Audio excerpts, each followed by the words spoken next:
Here you go. Sandbox, their cheers even getting really loud now as well, as we are totally packed out. We mentioned it before. Every single seat here is sat in. There's not an empty one, as all the tickets were sold. There are even people standing at the top to watch this game. They didn't even get a seat. They're just standing, and they're watching this one. And how could you miss it, especially after the last game? Historic in a way. Chovy going down from, I think it was 119, might have been 117 at his peak, down to around 59 KDA, which somehow feels small now in comparison. And also, Griffin lose their first game of 2019. 59. Pathetic. I get that in my sleep. Yeah, exactly. Uh-oh, Exactly. Lehens and Viper, where are you going? They're just going to have to go down, but big knockups there on a Lehens. He wants to flash this wall. We'll get it on in. Viper able to take the dash first. And I would say they lose the minimum from what looks like a really rough spot. Yep, we traded an Ignite for a flash, and it's a Tom Kench flash at that. So, definitely valuable, as normally his one flash can equal 2 if he ends up eating his teammate. So, now taking a quick peek at mid lane. Chovy shoving that Urgot in immediately. On a scale of 1 to 10, how happy are you that Thomas Kenshin is in this game? I am extremely happy. And Lehens, being an absolute Chad, knows to take the correct skin. The Kimchi Tom Kench skin has a weird animation, whereas this one has a visual, I believe, that you can actually do some cute things with it, with timings on his passive. The other skin is a little bit weird, so. Tom Kench enthusiasts. Yeah. We got the expert here on the desk, now that Tom Kench has been picked. Best skin is Coin Emperor, of course, though. Yeah. And so far up in top lane, that is the lane that we might have to focus on, as Summit is the person to watch this game if he can try to take over. And Chovy constantly just shoving Dove in. He does have teleport, whereas Chovy is running heal. And interestingly, I would say that On Fleek's getting the worse end of the stick with the openings. He is going for the full clear on Nocturne, but he's conceding both of the Scuttle Crabs, and now Tarzan utilizing the priority of both lanes to say, hold on, wait a second, do you not have mana? And he comes in here, he's messing with the blue, and On Fleek's just wasting all of his time here. Looks like Griffin actually going to be able to get this blue. Yeah. As On Fleek goes to meet Grom. Yes. That's Is this Bertha. Agatha or Bertha? Bertha. Oh, okay. God. I'm sorry, I'm not very good with names. A and B. Left is A, right is B. Okay, yeah, right? that makes there sense. You go. Agatha's on the left-hand side. Yeah. I would think you would have been clever and named the left side based on B for blue and then the right side on R for red. I guess that one kind of went over your head. You just want to name change what you don't like, letter A. Yeah, not a big fan. All right, letters lives matter, okay, Brendan? All right, just want to let you know that. Yeah. Well, On Fleek is a sad Nocturne, as he doesn't have one of his buffs. Got 3 buffed, and sits back and gets bullied by Olaf and the Tom Kench that went up to help him. And look at the byproduct of this opening. Yes, his golems are going to come up around 420. He is pathing immediately to the Wolves, and it's really interesting. He knows that these are here, and the way that he knows that is because he hit tab, he counted Olaf's CS. He's like, wait a minute, you can't be here at this timing if you did this route. And so he immediately passes over to the Wolves. He knows that the rubber banded Gromp of Olaf is going to be coming up, actually, probably in about 10 seconds, I believe. Right yeah, there. It's right there. There it is. There's Agatha, right on time. He has the smite. She's never late. Uh-oh. Oh, no. If he gets the smite. Oh. Tarzan went on to check the walls. Oh, the smite. Oh. So close, but here's the Predator. On Fleek already uses that. There's no plant. There's no plant in time, and On Fleek, oh no. He does get the fear down. He's still running. There's the next axe.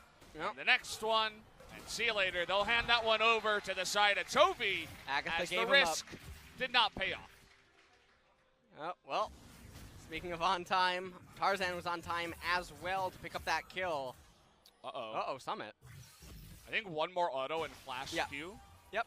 But it would come down to skill. Flash for flash, most likely. Summit would take a turret shot, but then Sword would immediately recall, and then Summit's on cooldown for his Q, so he can't push the wave as fast, and then Sword teleports back in. So taking another quick look, OnFleek doesn't flash in time. Had he flashed over the wall immediately, I mean, it's still probably, no, you know what, there's actually no world. I'm not going to lie to you. There's no world he gets away. Yeah, I don't know where I was going with that. He can't get away there. Yeah. And I love that they gave it to Chovy. Yeah, you know? That's the best He usage needs to of build the up gold. his KDA. Yep. So now that he has 2 death skies, it doesn't add a 1 every time. Yeah. Adds like a 0 point. I don't even know what Is number. it 0.25 or 5? I'm from NA. So. Public school system failing us. Don't ask me those questions. Ask me Tom Someone Hanks can do the calculation and Yeah. tweet at us. Someone from a different region, hopefully. Anyway, All right. it's Thomas probably Kench. 0.5. Oh, Thomas Kench has his flash again. And you know what? Ghost is in a lot of trouble here. Oh! Oh no! Oh! I think he could have stutter stepped that better to get the devour. Yeah, definitely could have. Oh, that probably would have been a kill. No Yep. flash on Ghost. He's Victor. He's squishy. Definitely would have been a kill. Close one. But at least he does get the flash. Trades it with the Tom Kench, which is always nice. As, Summit, you're in a lot of trouble. Nice dodge there. He's forced to pull his ultimate out as well. He's just going to float underneath the turret and get away. Oh, man. OnFleek does not have level 6, and now, with Chovy dishing out this damage and being in such close proximity, Dove is up a level, but doesn't really matter. Red buff having trouble there. Yeah, Red is not patient right now. That's going to reset. Yeah. Oh, they don't want to give this up. Sword has Prio. I think if Tarzan gets it too, he probably hits level 6. Yeah. Based on his experience bar right now. We haven't gotten a look at OnFleek's. They're just going to give it up. They don't want to go for this kind of a coin flip. Oh, and so OnFleek ends up getting it. Still doesn't level up, though. He's not level 6. Thomas getting on in there. But nothing happens. Yep, nothing. Tarzan returning to the top side as he's going to find a Nocturne. He's getting on in there and actually wants to go for the fight here. Won't be able to dodge that fear as Summit now. Well, you're not going to be able to. You're not tanky enough just yet, Sword. So what's happening right here is, even if it doesn't seem like Tarzan's doing anything, he's delaying the recall of OnFleek, which prevents his ability to get level 6 and then try to affect bottom lane before they would want to recall. He's also simultaneously pranking Summit, standing for pressure gank, by making him potentially have to back up off the waves, miss XP, and he's really low without teleport. That's the main problem. Yeah. If he gets hit by undertows, his HP goes low enough, he can't stay in the lane against Sion, he can potentially miss hundreds of gold and XP, and it can really sway the way of the lane. Yeah, it's very true. I was only chuckling because I love how you explain prank every single time. We gotta get the lingo going. Yeah. You know? Gotta, teach people about the LS lingo. Prank's pretty reasonable. I mean, it is, right? You're not going for the kill. You're just going there to help out your laner with your pressure. Yep. Yeah. So, I like it. Well, Blue now being started by OnFleek. He does have level 6. I don't know if they'll actually give it to the Sion. He does have 3 corrupting potions. He's not even using any of them. It doesn't look like they will hand it over. Not the Sion, I'm sorry. The Urgot. Oh, they actually give it to Ghost. Okay. Yeah. That's actually good. It's really a good idea. Yep. He's already low on mana, too, so it's going to be really helpful, but it allows him to just continue pushing back against that Lucian. Yep. Ghost doesn't have teleport, so this does let him sustain in the lane quite a while longer. And right here, mid lane is just basically a handshake. Nice little poke coming out by Zoe as she does know that she's about to get a new summoner, or item active, on that minion death. Oh, sword. Sword. Taking a really nice trade against Atrox. Yep. Wow. Fantastic. Trying to force out that ult, but not going to come close. And you can see the difference in health now. Sion having a ball up in the top lane. And he has those Ninja Tabby. He's going to get the Glacial Shroud soon. And this is the other problem that the Sandbox Gaming team composition is going to face in the mid game is how do you answer Sion 3 of your champions do no damage to him. Victor isn't going to have the HP or the AP necessary to damage him either. So he's just going to be a constant nuisance into your potential backline, or he's going to be an immovable wall that doesn't allow you to ever reach Zoe. Yeah. Feels a lot different to game number 2, where from behind could barely do anything up against the Akali that was fed in the side lane. If things go well in the early game for Griffin, could see this Scion become an unkillable wall. Well, looks like Onfleek wants to try to get something going. It's just so hard, it seems, for him to actually find an opening. And, you know, jungling, a lot of people think of it as an isolated 1v1, but your laner sort of has stuff to do with it too. You know, if a lane state is in an ungankable position, you just can't do anything. Doesn't matter who you are.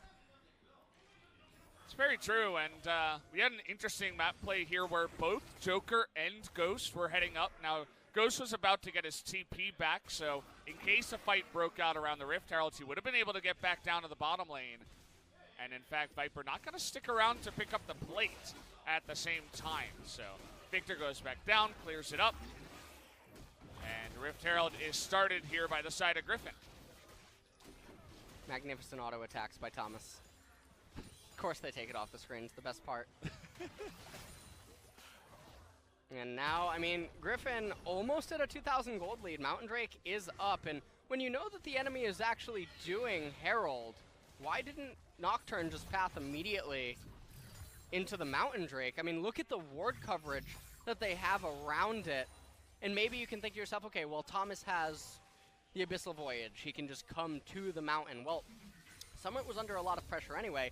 Probably just wants to get out of that lane, giving him a reason to teleport when Scion is low on mana to a degree. Not that unreasonable, and Mountain Drake is something that you definitely do want to pick up. Now they're going to go for it, Yep. but you know what? Olaf's done with Herald. Thomas Kench is back here. Yeah, they're making a case to try to come in here. Here comes the Predator on the side of Tarzan. Yep. Getting in range. And thanks now, for the leash. Oh, it is going to leash itself. And still pretty low on health, as Griffin say thank you. As you were mentioning, Sandbox not willing to actually take any fights at this moment in time, and so they just give it away.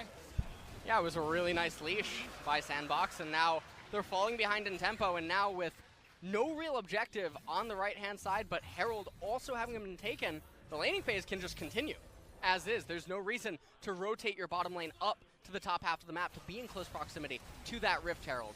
And then also, with a minute remaining on the plates, Griffin can still easily look to try to use the Herald somewhere, and maybe the location they would think to use it is down in bottom, but doesn't look likely, as bottom lane is recalling. There were 5 very healthy plates. Yeah, it's very Nothing's true. Gonna be picked up. Unfortunately, Sword did miss that cannon, but not the biggest steal. Makes it up to the top side, just doing Scion things. As, once again, down in the bottom side, Abyssal Voyage, they make it back on time. Black Cleaver completed here for the Urgot. He's feeling pretty good on that first item that you were mentioning. Triple stopwatch as well on the side of Sandbox, so look for that in the next fight. I say that, and then I look at the side of Griffin. They also have triple stopwatch. And I just want to talk about something. We were talking about last game about Cassiopeia and LeBlanc, and I was mentioning how I had a tweet earlier that Riot Maple had responded to with the current state of the meta right now. Mid lane is this immovable wall right now. Urgot acts as this neutralizer, where you can't really kill him, he won't kill you, great. But last game, we got to see Cassiopeia versus LeBlanc. We got to see knife fights, where 2 champions have explosive amounts of damage. They both have to and want to fight each other. And it's a lot more exciting of a lane to watch, whereas, okay, I mean, Zoe's exciting. Yep, Dove taking a ton of damage, but in comes the Nocturne, and it looks like, oh no, Chovy in a lot of trouble, is going to flash away, and there's Tom Kent to save his life over the wall. Meanwhile, Viper takes a 1v1. Dove getting extremely low. One more axe is going to do it. Just going to stomp him down with the reckless swing, as they are trying to get that Sleepy Trouble Bubble, but it is going to be spell shielded. In comes the culling, and Joker, my good friend, you are going to be going down as Griffin able to stopwatch away from the damage. They're taking all the fights now. Yeah, and this is what we talked about earlier. Griffin, they might not be the ones to instigate these long extended fights, but they'll certainly be the ones to end it sometimes. As it looks like Chovy was certainly going to die there. But then Thomas, he was quick to pick her up with that Devour, throw her safely over the edge. But Chovy knew, okay, I'm now safe. I can get back into this fight. I still have at least another bubble I can throw, try to add some more damage. He jumped right back in, and they found themselves the mid-tier 1 turret, and Summit having a bit hard of a, or, you know, having some trouble up in top lane this game. Yeah, Tarzan's there, lands the undertow, and now a sword is going. Whoa! Bit of emoting. Okay, we're getting feisty in this game. Sword saying hello. I got wrecked in game 2, but I'm here in game 3, dominating your top lane. Take another quick look at this replay. Ghost runs into a Lucian. Oh, hello. That is not double lift versus Victor, or versus Crown. But meanwhile, Chovy hit the bubble, followed up onto Dove, and then On Fleet came right in with the fear. It looked like certain death. Managed to pick up the red smite right there and get the damage reduction, and then Nocturne having to use that stopwatch as well, as Lehens was there to pick up Chovy, throw him into safety. Tarzan really angry at Urgot. And then Joker right there, he tried to get the E away, but Tarzan able to body block it, and then Viper with the culling, able to make Joker use the stopwatch, but stopwatch, bit of a useless. He was never going to live, so just wasted the item. Yeah. Got to be careful about that, but perhaps a bit of desperation there. Wanted to survive, understandably, but did go down. And now everybody on the side of Sandbox has a death except the Aatrox in the top side. We will have another Mountain Drake on the side of the Dragon, so it'll be interesting to see if Griffin can pick that up or if Sandbox can deny it with the steal. Second Mountain Drake of the game. We talk about how 1 is a really nice novelty. Definitely helps with the outer tier 1s if you get it early enough. Can definitely help for Baron potential. 2 is the real unique number where suddenly 2-man Barons are a real thing. Olaf and Lucian can 2-man the Baron now. Yeah, absolutely. That second Mountain is so important because it lets 2 members act as 4 as long as one's the tank or if both have insane damage output. Tarzan checking with the scanner, saying hello, Dove. As everybody's posturing around this Drake, you'll notice that Sword doesn't have TP. He's forcing a fight with Summit, who does have TP. Nobody's making a big move towards the Drake just yet, because they're going to push out the bottom lanes first. And right now, ooh, nice narrowly. Angle. Oh, yep. Dove now has to go north, but he's a tanky boy. He's quite thick. Chovy. Okay, looking for that one, but Tarzan might be in a little bit of trouble here. It does get gobbled up. And okay, Notfleek going on in with the hero's entrance. Not going to be able to lock anyone down. That was a scary moment. Oh, but here's Summit. Oh, this is a fantastic flank. Can he get that damage onto Lehens? The double kill. No! The double knockup as Chovy goes down once again. Lehens is going to get away, but he couldn't save his brother in Chovy as he does eat another death. Oh, Chovy's KDA is dropping faster than Bitcoin, Brendan. Oh, no. I don't know what's going on. Oh, that's going to be a Mountain Drake going over to Sandbox, and it's a really great setup by Summit, able to get that flank. And they're going to be able to reward themselves with a Mountain Drake. And that's a really, really clutch moment in the game. They really needed this. We take another look. You can see Chovy trying to go over the wall here to get a little bit more poke. Tarzan trying to force an issue. He didn't have to. Chaos Storm comes out over the edge. Hero's entrance. You can see Summit teleporting. And Sword wasn't able to stop this. He comes around. He gets the flank. And then Lehens doesn't have flash available. He can't just eat Chovy and try to flash him to safety. He gets gobbled up by the Urgot. And then Sandbox able to convert that into a Mountain Drake. And that's a very much needed swing that Sandbox needed in this game. Yeah, you mentioned how there was no interrupt on the TP. I feel like if Sword was able to see him, he may have dove that turret and stopped the TP from happening, but Paranoia comes in, and unfortunately Sword not able to do much. We mentioned how he didn't have his TP anyway, and so That doesn't mean that Chovy goes down. It is just the 1 kill and the Drake, which is nice to the side of Sandbox, but Griffin's still in control of this game, about 3,500 gold ahead. And now Ghost and Joker trying to get this turret. And as well, I mean, you look at the itemization, soon they will be completing their second items. That is where their team composition spikes the most. That's where, if they're going to try to take fights against Griffin, it's going to be the greatest chance to do so. The problem, however, Griffin's a little bit ahead. And because they're ahead, they're moving on to their third item on some of their champions. And that can actually prove to be disastrous for that decisive team fight that would often be happening in a couple of minutes from now. We'll see if they find an opening in this game to potentially take a good fight, even if they are down on gold. I'm sure with those item timings you're talking about, they may decide to go in onto a fight if it looks good, if it looks appetizing. We do have Mountain Drakes for both teams, so keep your eyes on the Baron and on some of the other objectives as this game moves along. We do also have a Cloud Drake next, so not a lot of Infernals in this series. Lots of Cloud Drakes, some Mountains. Well, not too much able to happen anymore. Atrox has hit the point where Scion not going to be able to really move him anymore, as the sustain is going to be too strong. And almost a 4K gold lead here for Griffin at the 22-minute mark. Blue being handed off into Chovy, and this is where I like to say that the game enters into a lull state. We're basically just going to have both teams bounce waves back and forth, not really accomplish anything, and it's because they really can't. They're waiting for item completions. There's no neutral objective on the map that realistically either team can try to attempt to take without it being a really big gamble. So everyone's just going to sort of clear out vision, be patient, red buff go over to Viper, Dragon going to spawn in a minute and a half. Nothing's going to happen until these items get completed unless someone makes a really big misstep. That is certainly the case, as they are looking to find someone as Chovy as well. There you have it.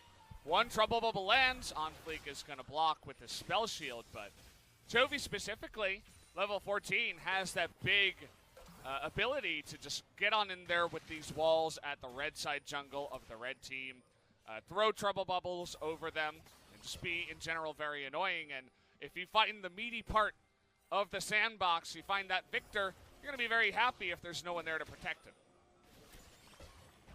Oh, that was a really close call. It is Galio, though, so not the end of the world if he gets hit. He just turns on W. Fight would not break out. Chovy trying to do his best, and this is basically all that he can hope to do here on the Zoe. And we talked about this earlier. Zoe bubbles can completely change the dynamic of a game if one hits. It is the worst feeling in the world to get hit by one at like the 25, 30-minute mark. It's like impending doom. It's like watching a planet fall onto the earth or something. Oh, no.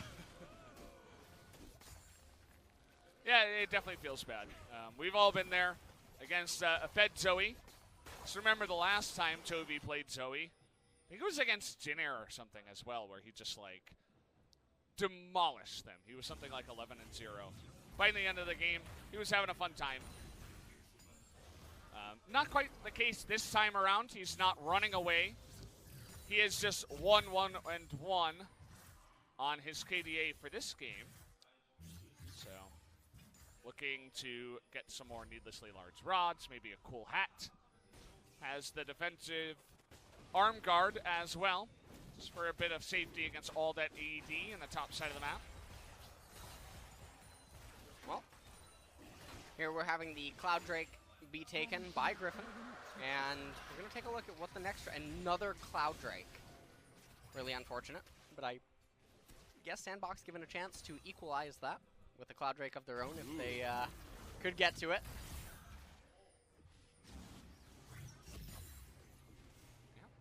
And not much here. As you mentioned, the lull state is in full effect.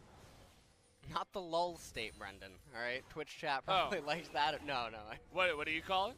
It sounds very much like the lull state. Lull, yeah. Like the emote. Okay, Well, here comes Scion, Scion but heard us. yeah, no trouble bubble is going to land, and Tarzan is desperately trying to get a fight to go. Righteous Glory does come in. They force the TP onto this side. Can they get enough CC? He is able to pop his ultimate. Going to the back line is the Nocturne, but not quite able to make anything happen. Tarzan is totally isolated. Went too deep. Viper nearly able to take out a couple of members. Both Joker and On Fleek are extremely low. Chovy trying to get on in there with some fake flashes, but not quite able to get anybody down on the side of Sandbox, and everybody does get away with their life. Yeah. Oh! Okay. Urgot is quite tanky. So at the end of that, they only end up losing Tarzan. They did lose some summoners, but Sandbox definitely comes out ahead. They are going to pick up the red buff there of Sandbox's, well, Sandbox's red for Viper. Take a look at this. So Sword just crashes into the Wraith wall right there. They're trying to force the agenda inside the red side jungle, and this can actually be seen as sort of like an emotional play in a sense, where this doesn't need to happen. This fight isn't really necessary. They took it anyway. Tarzan gets lit up right there.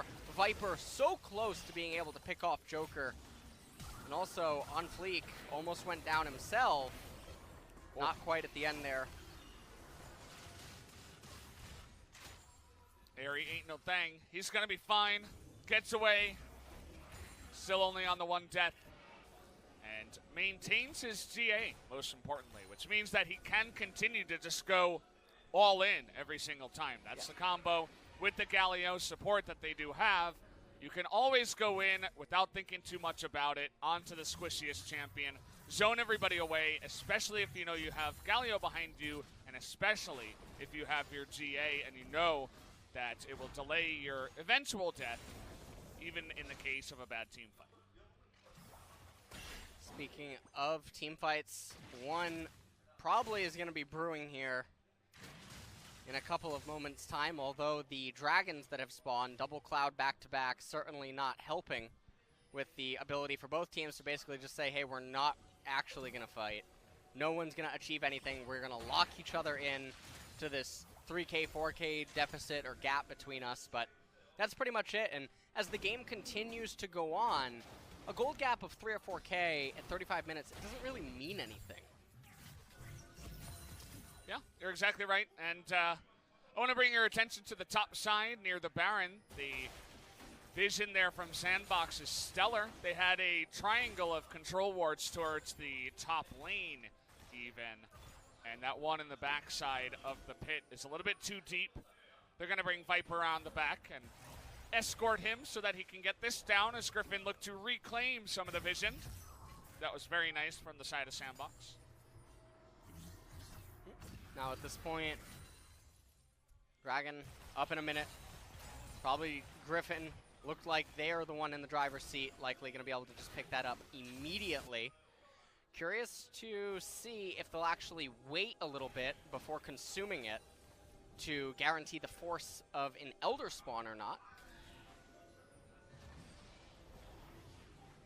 Well, we're still here with this fight that did happen the last time, but no other fight since then. You can see that the gold difference is slowly declining, but not really at too fast of a pace as it hangs around 3,000.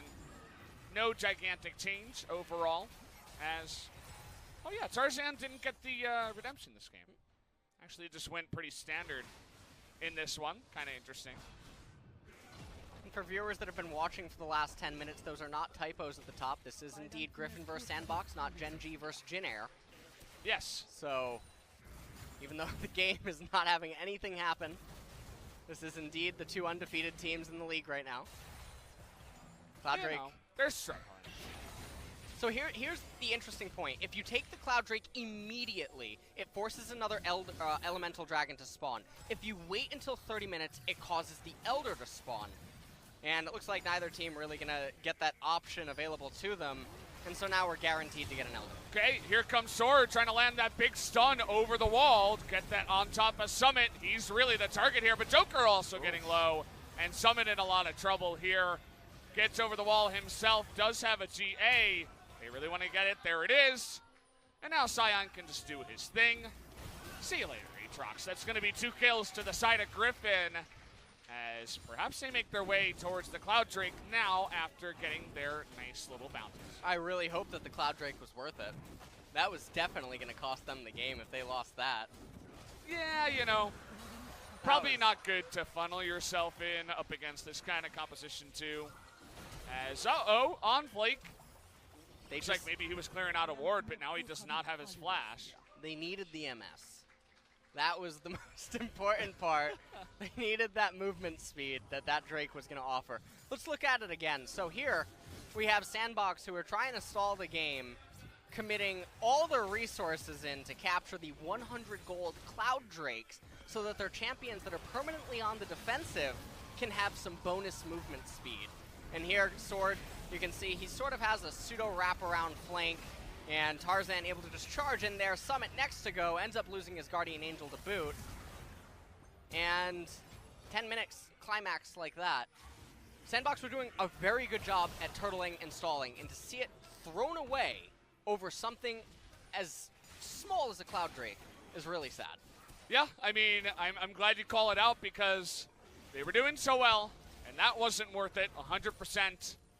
They get themselves into an awful position. Unfortunately, this time kind of led on the charge by Summit in the front. I'm sure he felt unkillable on, GA Aatrox, right? But kind of sent his entire team into that one. Stun comes down. They may want to go into this fight. Viper forced to get away. The Paranoia does come in, but no engage here from OnFleek. Now he's going to get onto Viper into the backline. Does he have the damage? No.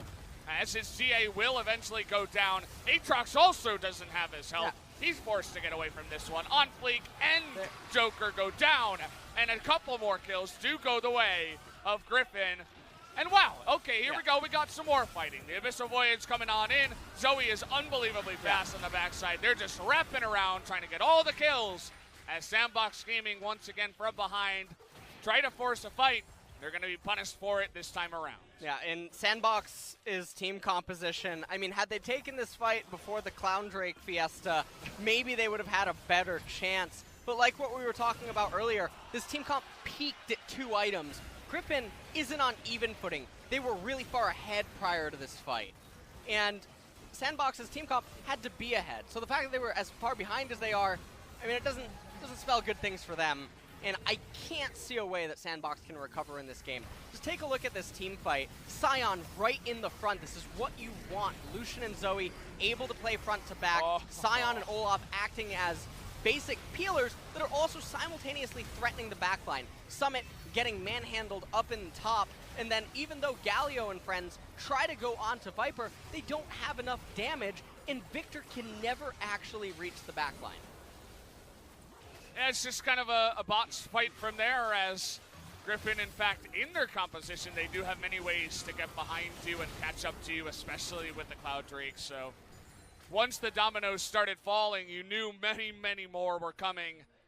And it came out in 3 more kills, as well as a Baron to the side of Griffin. Now they're 9,000 gold ahead, and it doesn't look like much of a chance that Sandbox can come back into this. They're going to need a miracle. We'll see if they can pull it off. As well, here we go, double TP. They're all in. As they're going on in, and OnFleek just disappears in the front line. See you later. Summit also, once again, getting manhandled. See you later, Dove as well. Desperation setting in full course. They're just going to wait until that ultimate does stick out for the Aatrox and eventually take him out. That's 4 more kills to the side of Griffin, as they should be taken down game number 3. And as they approach the Nexus, only corpses are behind them, and a ghost. Yes. And the Nexus is teleporting. He's like, no, get me out of here. Nope, let's get some more KDA for Toby. GG, guys, 2-1 to the side of Griffin. They remain undefeated in series, although they did bleed tonight. Props to Sandbox. They were able to take 1 game away